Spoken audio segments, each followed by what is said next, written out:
Hello, welcome to Libra Philippines. So, ito yung reading natin for Libra, Sun, Moon, Rising, Venus, and Jupiter Libra. Take only what resonates. Sa mga hindi pa nakaka-subscribe, pahit na lang ng subscribe button, notification bell. Ma-appreciate ko lahat ng likes, comments, and shares. If you want, pwede ka magpa-personal reading, Jing Tarot Reader. Ayan, search mo siya sa Facebook.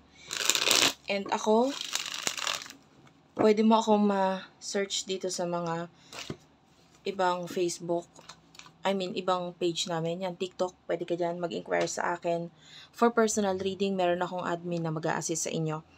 And if you're willing to wait, medyo matagal yung waiting time natin ngayon sa pag-schedule ng personal reading kasi marami na po naka-line up.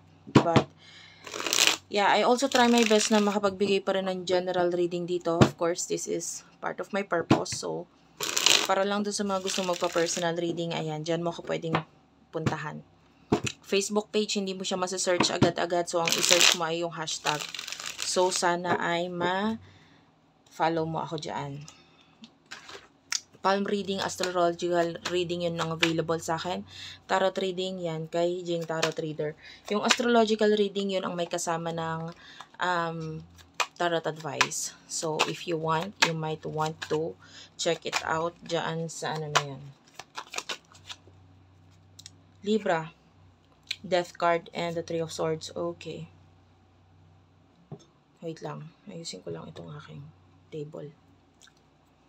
Death card and the Three of Swords. Okay. I feel like there's separation na nangyayari sa'yo with you and your person. The Death card is like an ending na nangyayari sa connection ninyo ng person mo. Three of Swords, sobrang nasasaktan ka, nahihirapan ka, you don't know what to do. Hindi mo alam kung anong gagawin mo. And sobrang nasasaktan ka dito sa separation na to. I feel like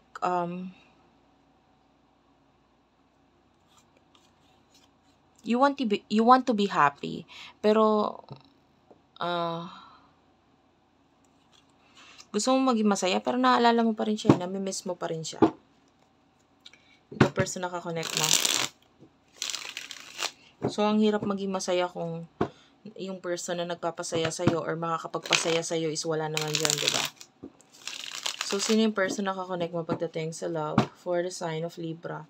Pag hindi ka nakaka-relate, huwag pilitin. Huwag pilitin.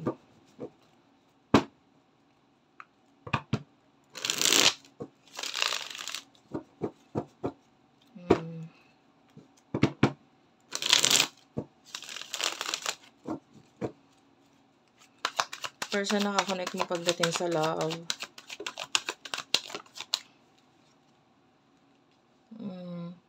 Knight of Coins and the Nine of Wands. Aries, Leo, Sagittarius, Taurus, Virgo, Capricorn. Ayan, the Death card, Three of Swords.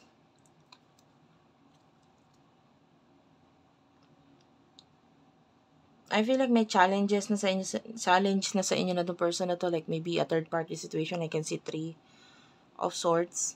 And then the Knight of Coins, pwedeng may pinanghahawakan itong person na ito. Or ikaw may pinanghahawakan ka sa kanya. So maybe there's a contract between the two of you.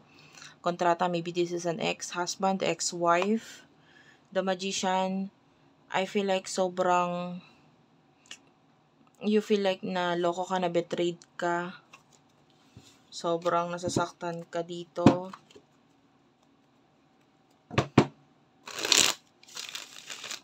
Ano yung emosyon ninyo sa isa't isa ng person na ito?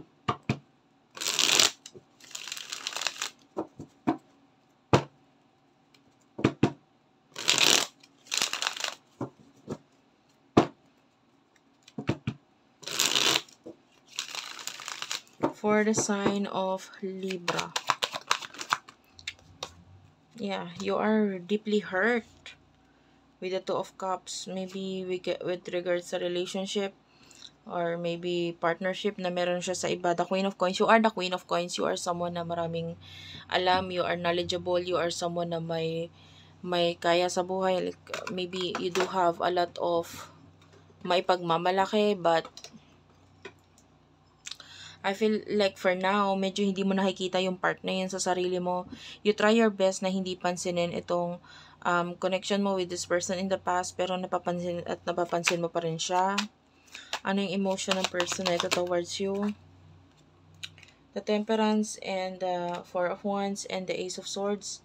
Maybe ang focus na kasi nitong person na to is stability. With the Temperance, I feel like this is showing to me as the other person or yung other kakonect ng person na to. With the Ace of Swords, marami na siyang naiisip na ngayon na makakapagpasaya ng connection or relationship nila ng person na ito that you're dealing with. Well, wala akong nakita dun sa person mo. This other person is not here. Yung energy is yung the other person. And mas nakikita natin na mas nakafocus itong person na to sa stability.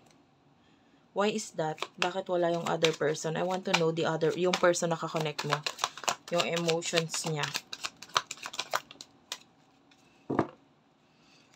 I feel like this person with the Five of Cups, nasasaktan siya or nalulungkot siya regarding the Nine of Cups and the High Priestess.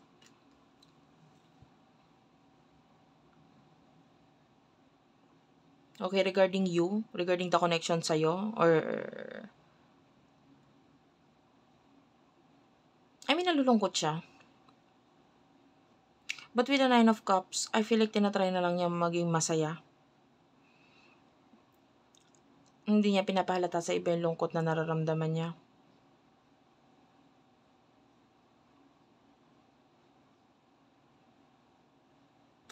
Wala siyang magawa sa situation niya. Marami ng pagbabago and I feel like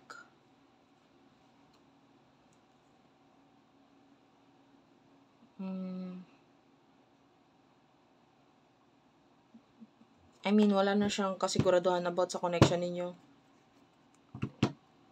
If this is the energy is an ex-husband and ex-wife. Especially kung may pinanghahawakan pa itong person or may pinanghahawakan ka pa dito sa person na to. This could be a reading. Kasi nakakita tayo ng may papel pa, may connection pa, or may something. So, may dokumento, parang ganun. Na pinanghahawakan ka or pinanghahawakan siya. Pag hindi ka nakaka-relate doon, this is not your reading. Bakit siya nasasaktan? Nasasaktan siya because of the Eight of Wands. Maybe it has something to do with the family, kaguluhan, regarding a family, or regarding someone na involved sa connection ninyo. If this is an ex-husband, ex-wife, maybe regarding a child or children, or may kinalaman sa mga bagay or mga tao na parang kailangan niyang i-let go. Pwede yun sa inyo, may acceptance na ng separation or ending, pero and at the same time pwedeng may kinalaman sa money, pwedeng hindi siya makapagbigay ng tulong regarding this family member or people, so yun yung nagpapalungkot sa kanya. Page of Coins, yeah, may kinalaman sa money or a child, maybe support with a child.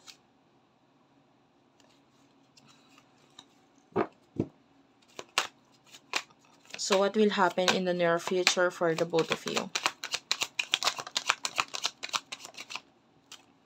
The Tower is here, the Three of Coins, Seven of Cups, and the Ten of Wands.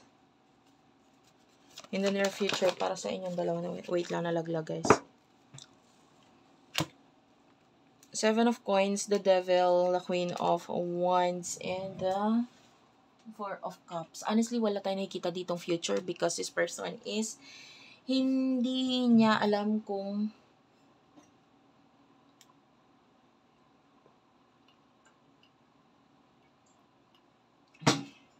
hindi niya alam kung ano gagawin.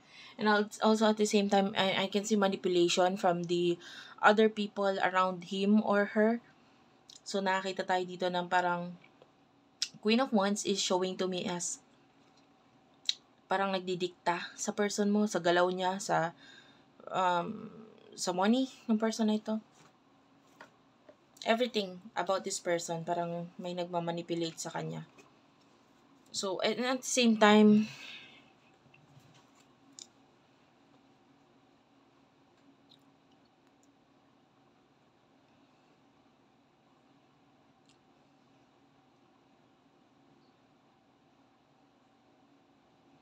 kung ipipilit yung mga bagay na gusto ng child, like I can say a child, kung ipipilit yung child mismo, yung anak mismo nila, I feel like hindi ito para pansinin or bigyan atensyon itong taong ito. Yeah, your person is the Six of Wands and the Knight of Wands. I can see passion and desire sa mga gusto niyang mangyari sa buhay niya without you, and the Four of Coins. So ito person na to is very materialistic, and yun yung focus niya. Yung materialism niya, kung saan niya or paano niya makukuha ito. So, thank you for watching, guys. I love you all, and bye-bye.